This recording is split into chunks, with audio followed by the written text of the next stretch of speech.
अस्सलामुअलैकुम व्यूअर्स, आज मैं आपके लिए बहुत ही लजीज चटपटा सा चना पुलाव बनाने की एक ज़बरदस्त रेसिपी लाई हूँ। चना पुलाव तो आपने कई बार खाया होगा, मगर इस तरह का लजीज और मज़ेदार सा चना पुलाव शायद आपने आज से पहले कभी नहीं खाया होगा। तो जो देगी चना पुलाव होता है उसको भी आप भूल जाएंगे जब आप घर पर इस तरीके से ये चना पुलाव तैयार करेंगे। बहुत ही मज़ेदार बनता है, ये इतना लजीज बनता है कि आप इसकी तारीफ़ किए बिना नहीं रह पाएंगे और आप एक प्लेट की जगह 2 प्लेटें खाने पर मजबूर हो जाएंगे। दिखने में जितना मज़े का लग रहा है, खाने में इससे कहीं ज़्यादा मज़े का है और बनाने में बेहद आसान है। बहुत ही आसान और सिंपल सा तरीका मैं बताने लगी हूँ आपको, जो कि घर के मसालों से ही बन के तैयार होगा। तो चलिए रेसिपी देख लेते हैं। तो यहाँ पर इसको बनाने के लिए सबसे पहले मैंने 1 कप लिया है ऑयल, इसको गर्म किया है और इसके अंदर 3 सब्ज़ इलायची, 2 बड़ी इलायची, ज़ीरा लिया है आधा टीस्पून, 1 दालचीनी का टुकड़ा लिया है, 2 बादियान के फूल लिए हैं, लौंग लिए हैं यहाँ पे 6 अदद और काली मिर्चें ली हैं 7 से 8 अदद। तो ये साबुत गरम मसाले हैं जो सब मैं इसमें डाल दूँगी सबसे पहले, जो कि हमारे पुलाव को बनाएंगे बहुत ही खुशबूदार। साथ ही मैं इसमें एक मीडियम साइज़ की प्याज बारीक लंबी काट कर ऐड कर दूँगी और अब अच्छी तरह से हम इस प्याज को लाइट सा गोल्डन कलर आने तक फ्राई कर लेंगे। चना पुलाव में ऑयल का इस्तेमाल थोड़ा ज़्यादा होता है क्योंकि चने जो हैं वो ऑयल को अब्जॉर्ब करते हैं, तो फिर चावल जो हैं वो ड्राई से हो जाते हैं। तो इसलिए आप जब भी चना पुलाव बनाएं तो इसमें ऑयल का इस्तेमाल थोड़ा ज़्यादा ही करें। इससे ये होगा कि पुलाव जो है हमारा बहुत ही जूसी बनकर तैयार होगा। तो यहाँ पे देखिए प्याज हमारा बहुत ही प्यारा सा लाइट सा गोल्डन कलर आ चुका है प्याज पे। तो अब इसके अंदर मैंने 2 टेबल स्पून भर के लहसुन अदरक का पेस्ट ऐड कर दिया है। फ्रेश लहसुन अदरक का पेस्ट ऐड कीजिएगा, बहुत ही ज़बरदस्त फ्लेवर और खुशबू आएगी इसकी। और अब साथ ही मैंने 4 मीडियम साइज़ के टमाटर लिए हैं, तो काट कर इस तरह से ये भी इसमें ऐड कर दूँगी। तो यहाँ पे मैंने लहसुन अदरक को 1 से 2 मिनट तक अच्छी तरह से भून लिया था, ताकि जो एक अच्छी स्मेल होती है लहसुन और अदरक की वो ख़त्म हो जाए। और अब इसके अंदर मैंने टमाटर ऐड कर दिए हैं।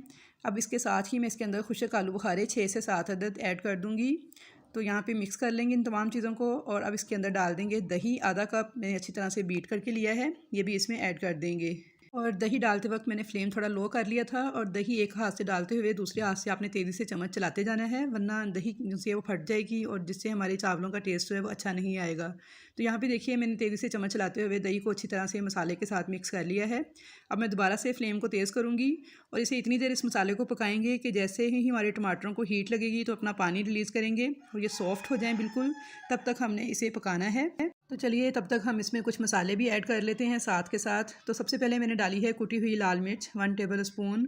अब धनिया पाउडर डालेंगे 1 टीस्पून, पिसी हुई सौंफ 1/2 टेबल स्पून, ये ज़रूर डालिएगा, इससे जायका बहुत ही ज़बरदस्त आएगा आपके पुलाव का। नमक डालेंगे हस्बे ज़रूरत, मैंने तकरीबन 1 टेबल स्पून भर के डाला है। तो इन सब चीज़ों को अच्छी तरह से मिक्स करके पका लेंगे जब तक कि टमाटर सॉफ्ट नहीं हो जाते और मसाला भी अच्छी तरह से भुन नहीं जाता। तो यहाँ पे देखिए टमाटर हमारे सॉफ्ट हो चुके हैं, मसाला बहुत अच्छी तरह से भुन चुका है, ऑयल जो है इसका सेपरेट होने लगा है। तकरीबन 3 से 4 मिनट लगे हैं मुझे इस सारे मसाले को भूनते हुए। तो अब हम इसमें बॉयल चने डाल देंगे।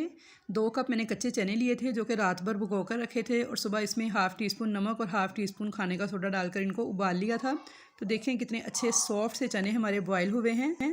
चनों को इस मसाले के साथ मिक्स करके 1 मिनट तक पका लेंगे और अब इसमें हम पानी डाल देंगे हस्बे ज़रूरत, अपने चावलों के हिसाब से आप पानी ऐड कर लीजिएगा। तो मैंने यहाँ पे 1.5 लीटर पानी डाला है और इसमें नमक भी स्टेज पर आप चेक कर सकते हैं, अगर कम ज़्यादा हो तो आप उसे एडजस्ट कर सकते हैं, जितना नमक आपको पसंद हो उतना आप डाल सकते हैं, कम ज़्यादा।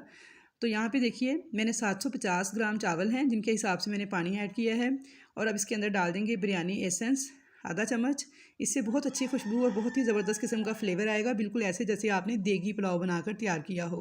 अगर आपके पास हो तो ज़रूर डालिएगा और अगर ना हो तो फिर आप इसे स्किप भी कर सकते हैं। तो यहाँ पे देखिए जी पानी मैंने डाल दिया है, इसे कवर कर दूँगी और बॉयल आने का वेट करूँगी। तो यहाँ पे पानी में बॉयल आ चुका है। तो नमक भी मैंने चेक कर लिया था, थोड़ा सा मुझे कम लग रहा था तो मैंने थोड़ा सा नमक इसमें मज़ीद ऐड किया है। अब मैं इसके अंदर 750 ग्राम बासमती चावल, जिन्हें मैंने आधा घंटा पहले भिगो कर रखा हुआ था, वो ऐड कर दूँगी। तो चावलों को मैं अच्छी तरह से मिक्स कर लूँगी। तो व्यूअर्स यहाँ पे आप देख सकते हैं कि मैंने कोई भी स्पेशल मसाला ऐड नहीं किया है, जो नॉर्मल मसाले घर में होते हैं किचन में उनको ही इस्तेमाल किया है। तो यहाँ पे देखिए नींबू मैंने लिए हैं 1 अदद स्लाइस इस तरह से काट कर और 7 से 8 हरी मिर्चें ली हैं, तो वो भी अब इसमें डाल देंगे ताकि एक अच्छा सा फ्लेवर और खुशबू इनकी भी इसमें ऐड हो जाए। तो व्यूअर्स बहुत ही लजीज चना पुलाव इस तरीके से बनकर तैयार होता है। आप इसके आगे बिरयानी को भूल जाएंगे जब आप ये वाला चना पुलाव सेम मेरे मेथड से बनाकर खाएंगे। तो इंशाल्लाह ताला आप सबको डेफिनेटली बहुत ज़्यादा पसंद आएगा। अब थोड़ा सा देखें पानी इसके अंदर ड्राई हो चुका है, तकरीबन चावल जो हैं हमारे 60% तक गल चुके हैं। अभी इसमें काफ़ी कसर बाकी है, तो फ्रेश कटा हुआ पुदीना जो है ये ऊपर से मैंने इसके ऊपर डाल दिया है, और थोड़ा सा मैंने ऑरेंज फूड कलर जो है इसको भी ऊपर से डाल दिया है। अगर आपको पसंद हो तो आप ज़रूर डालिएगा, अगर ना डालेंगे तो फिर भी चावल तो बहुत टेस्टी बनकर तैयार होंगे। तो यहाँ पे अच्छी तरह से देखें, इन तमाम चीज़ों को डालने के बाद मैं इसे दम पे लगा दूँगी चावलों को, ताकि जो कच्चे हैं वो भी पक जाएँ। तो मैं इसे 12 मिनट के लिए बिल्कुल लो फ्लेम पर दम पे लगा दूँगी। तो यहाँ पे 12 से 14 मिनट हो चुके थे चावलों को दम पर पकते हुए, तो चेक कर लेते हैं। तो ये देखिए माशाल्लाह अल्हम्दुलिल्लाह बहुत ही लजीज़ खुशबूदार हमारा जूसी चना पुलाव बन के तैयार हो चुका है। दिखने में देखें कितना सॉफ्ट और कितना जूसी लग रहा है, बहुत ही ज़बरदस्त चना पुलाव ये बन के तैयार होता है। ये देखिए मैं आपको क्लोज़ करके दिखाती हूँ। चलिए अब इसको डिश आउट कर लेते हैं। तो आई होप व्यूवर्स कि आप सबको मेरी ये रेसिपी ज़रूर पसंद आई होगी। तो आप रेसिपी को ज़रूर ट्राई कीजिएगा और अपना फ़ीडबैक मुझे ज़रूर दीजिएगा कि आपको मेरी ये रेसिपी कैसी लगी। तो इंशाल्लाह ताला आपकी ये फ़ेवरेट रेसिपी बन जाएगी और आप आइंदा से इसी तरह ही चना पुलाव बनाकर खाना पसंद करेंगे। ये गारंटी है मेरी इस रेसिपी के लिए। तो इंशाल्लाह ताला मुलाकात होगी आपसे नेक्स्ट एक अच्छी नई रेसिपी के साथ। लेकिन उससे पहले अगर आप मेरे चैनल पर नए हैं और अभी तक चैनल को सब्सक्राइब नहीं किया तो आपसे हम्बल रिक्वेस्ट है कि चैनल को सब्सक्राइब कर दें। वीडियो अगर पसंद आए तो इसे लाइक ज़रूर कीजिएगा, ज़्यादा से ज़्यादा मिलने जुलने वालों से फैमिली मेम्बर्स के साथ शेयर कीजिएगा। तो इंशाल्लाह ताला मुलाकात होगी आपसे एक अच्छी नई वीडियो के साथ। तब तक के लिए मुझे दीजिए इजाज़त। अल्लाह हाफिज़।